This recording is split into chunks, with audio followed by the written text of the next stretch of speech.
Witam, z tej strony Kazi-kun, a dzisiaj postanawiam omówić Story Mode, a raczej część Story Mode'u mojej ulubionej gry, jaką jest Hellish Quart. Dla kontekstu, Hellish Quart to gra skupiająca się na realistycznych pojedynkach na miecze w XVII-wiecznej Europie. Jest to bardzo ciekawa produkcja i pomimo tego, jak bardzo mechanika walki tej gry potrafi być bardzo trudna do opanowania, bardzo dobrze się przy niej bawię. Gra jak na ten czas jest w fazie pre-alpha, oznacza to, że jest daleka od bycia w pełni grywalną, ale twórcy z miesiąc na miesiąc dodają tam nowe rzeczy. A to nowe postaci typu Jędrek, Tarnawski i Maryna, a to Story Mode. No właśnie, Story Mode, ale zacznijmy od początku. 2 lutego 2021 roku Studio Kubot wypuścili filmik na YouTube ogłaszający, że Jacek Komuda, autor powieści skupiający się na wydarzeniach z XVII-wiecznej Polski, będzie pisał scenariusz do trybu opowieści tejże gry. 2 lata później pojawił się kolejny filmik w tym temacie, tym razem przedstawiający dotychczas nowego fightera Jacka Dydyńskiego, który jest także bohaterem cyklu powieści Samozwaniec, wspomnianego wcześniej autora. I prawdziwą postacią historyczną by the way, oraz związany z nim Story Mode. I zapowiadało się całkiem solidnie. Mieliśmy całkiem świetną grę aktorską i bardzo starannie wykonany mock-up w cutscenkach. Dydyński dziś spryt zastąpi ci szablę. Mój stryj Mikołaj umiera.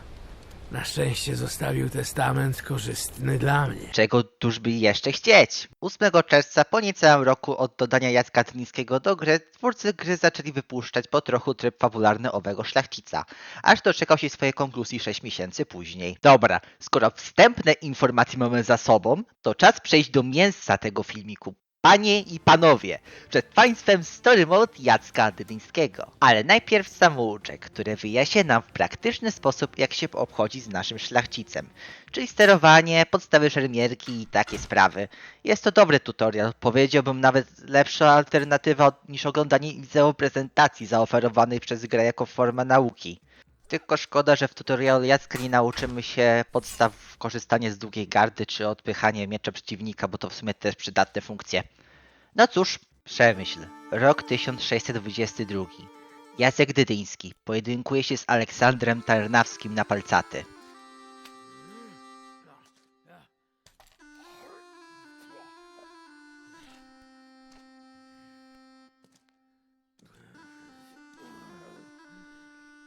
No, mości Dydyński, do 5. Zaczynaj waść.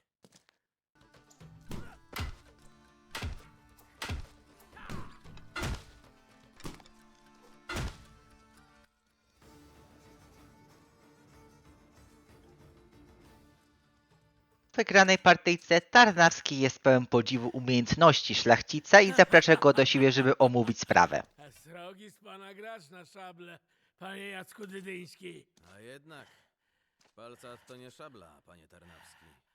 A dziękuję za lekcję. To teraz zapraszam do środka tę sprawę omówić. Chodźmy, chodźmy. I teraz ukazuje nam się kolejna część rozgrywki, czyli chodzenie i później jazda konno pomiędzy walkami. Te sekcje to w sumie za takie zapychacze czasu, bo są one bardzo liniowe. Idzie z punktu A do punktu B, okazjonalnie zbierasz przedmioty przydatne do następnej walki i raz bierzesz udział w minigierce, gdzie tniesz gliniane kule. Chociaż ta minigierka strasznie mi się podobała. Wracając, Tarnawski ma dla Dydyńskiego ważne zlecenie. Oho, mości panie Dydyński, dziś spryt zastąpi ci szablę. Mój stryj Mikołaj umiera. Na szczęście zostawił testament korzystny dla mnie. Zatem w czym kłopot, panie W Tarnawski? tym, że stryj, świeć panie, burzliwy i zmienny był tak za życia, jak i na łożu śmierci. Trzeba go przypilnować, być przy nim, żeby nie zmienił zapisów. Dalsza rodzina chciwa, a krewni, sam wasz mość wiesz jak to jest, tylko w ziemi pewni. A dlaczego wasz mość sam tego nie uczynił? Nie chcę, aby pojawiły się plotki, że zmusiłem go na łożu śmierci. Jedź waś do siedliska, ja udam się do Sanoka, do Franciszkanów pomodlić się na spokój jego duszy. 500 czerwonych dla ciebie już odliczyłem. To rozumiem i wyruszam. Dam znać, gdyby stryj odszedł. No to w drogę do siedlisk. Tam Jacek natyka się na 2 tajemników Maryny Ludzickiej, którzy zagradzają mu drogę i mówią, że to jej ziemię.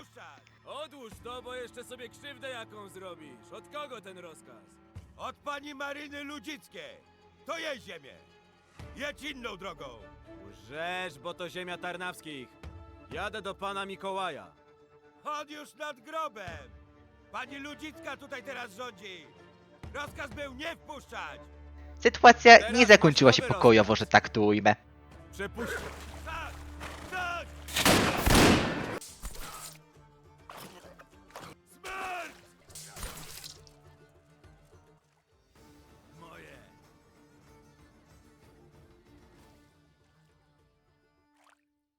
A więc nie tylko ja tu pilnuję tego całego umierającego stryja.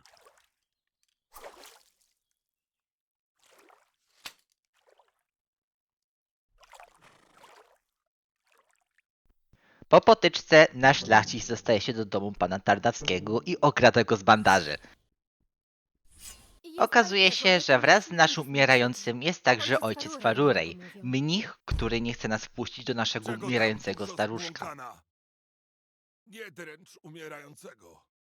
Ja Dydyński do pana Tarnawskiego. Otwierajże, ojcze Farureju. Pan Tarnawski jedna się z Bogiem. Jestem tu, by zapewnić mu spokój i udzielić ostatniego namaszczenia. Otwieraj, psi synu, bo namaszczenia moją szablą nie wytrzymasz. Słyszysz, stary kpie? Otwieraj! Jacek, ty nie musiałeś być aż taki agresywny. Na szczęście dowiadujemy się, że w okolicy przebywa ksiądz Błażej. Kolejny mnich, który może nam pomóc z Farurejem. No to co, jedziemy po księdza. Ale cóż znowu? Stój! Stój! Udy, brat.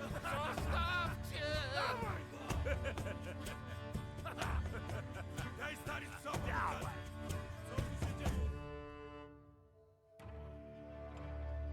Powiedział pan łopopa jak skopać. Matka Boska talarów mniejszej skrzyni nie potrzebuje. prawy rycerzu, dobry człowieku!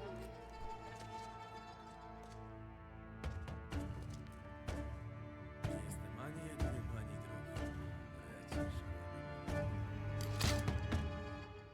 I mamy kolejną walkę, gdzie tym razem musimy zaliczyć 5 wygranych pod rząd. Ale spokojnie, mam bandaże, które ukradłem panu Tarnawskiego, więc to będzie bułka z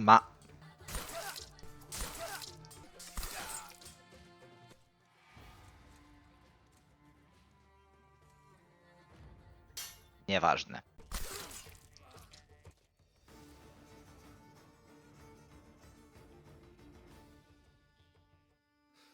Po pozbyciu się bandziorów Jacek wspomina ojcu Błażejowi o Farureju. Na co on mówi, gdzie tam jaki ksiądz, to pijok i zgadza się nam pomóc. A jak najlepiej wydostać pijanego mnicha? Alkoholem.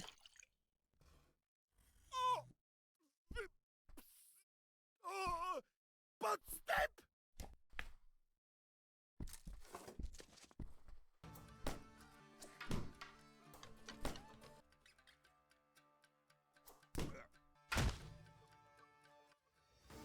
No i pozamiatane. Po walce z ojcem Żerą na miotły, nasz szlachcic może wreszcie pilnować umierającego bez żadnych przeszkód. Panie Mikołaju,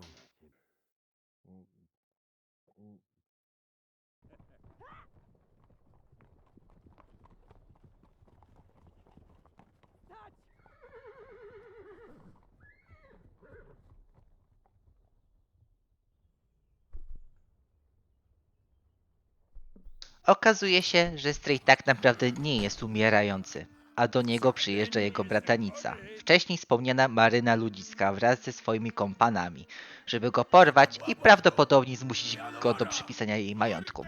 Klasyczna wilczyca. Stać! Najpierw z gardła testament wyrwę. Brać go!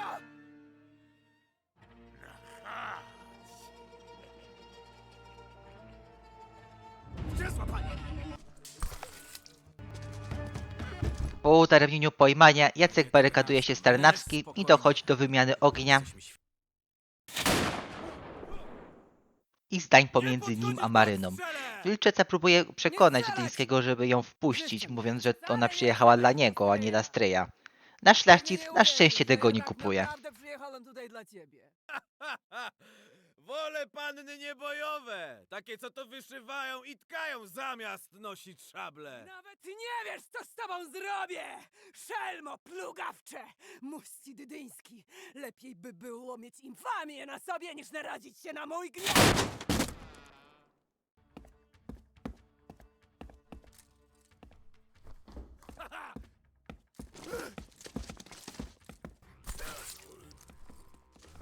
Pomyłuj.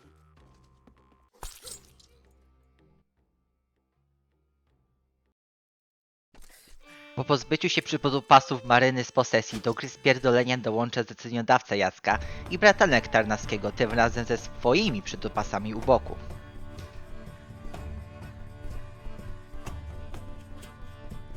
Okazuje się, że Istry udawał chorobę, żeby sprawdzić, czy go naprawdę kochają i nie są dla jego majątku. Odpowiedź was naprawdę zdziwi. I dochodzi do wniosku, że żaden z nich nie jest godzien jego odziedziczenia. Kto mnie naprawdę miłuje. I ty, Aleksandrze. I ty, Maryno. Jesteście diabła warci. Testament. Drew kawałki. Pluję na jego. O! No to cóż, robota skończona. To nie Noż ja pierdolę. Dydyński. Stryj łże, jest chory. Co za różnica paść od choroby czy od szabli? Dokończ go, a ja wyrównam z tobą rachunki. Panie Jacku! Możesz jeszcze zmienić strony. Nie jest za późno, by cieszył się moimi względami. Wydaj mi stryja, a hojniej zapłacę. Dydyński, pozbądź się tych krzykaczy, a nie pożałujesz. Cała intryga wymierzona była we mnie. I zapamiętaj, krewni tylko w ziemi... Spójrzcie na Dydyńskiego, nawet on sam ma tego wszystkiego dosyć.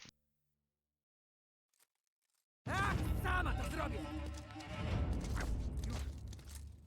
I teraz ostatnia walka, czyli potyczka z samą wilczycą Maryną Ludzicką, która postanawia wziąć sprawy w swoje ręce. I powiem wam, że to najtrudniejsza walka zaraz po Samuelu Zborowskim w zbroi na hardzie. Bo nie dość, że ona ma tarczę, która blokuje większość ciosów, to musimy ją trafić z 3 razy. I jak zginiemy, to musimy zaczynać całą walkę od początku. I pragnę jeszcze wspomnieć, że zginam od tej szmaty z 9 razy. Ale muzyka jest bardzo fajna.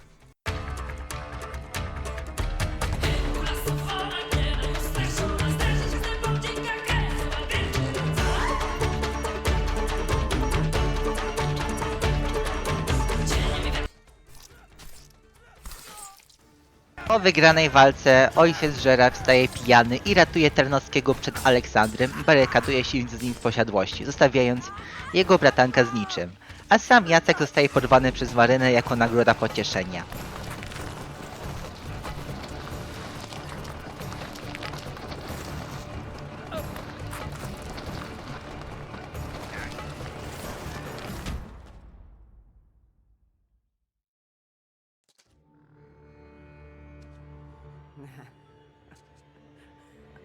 Panie Dydyński, teraz się porachujemy. I tak właśnie zakończył się story mode Jacka Dydyńskiego. I jest on całkiem przyzwoicie zrobiony jak na grę, która opiera się wyłącznie na pojedynczych potyczkach na miecze. Gra aktorska i przerywniki filmowe są znakomicie wykonane i oddają profesjonalny charakter gry pomimo bycia zrobiony przez małe studio. Fabuła jest taka sobie. Jest dosyć solidnie napisana, ale nie jest jakoś wybitna, ale chciałem powiedzieć, że nie ma tam nic szczególnego, co by wpadło w pamięć. No może oprócz walki na miotły i jest dosyć krótka. Ale koniec końców story mode mi się naprawdę podobał i czekam na więcej od twórców. Dziękuję za uwagę i na razie.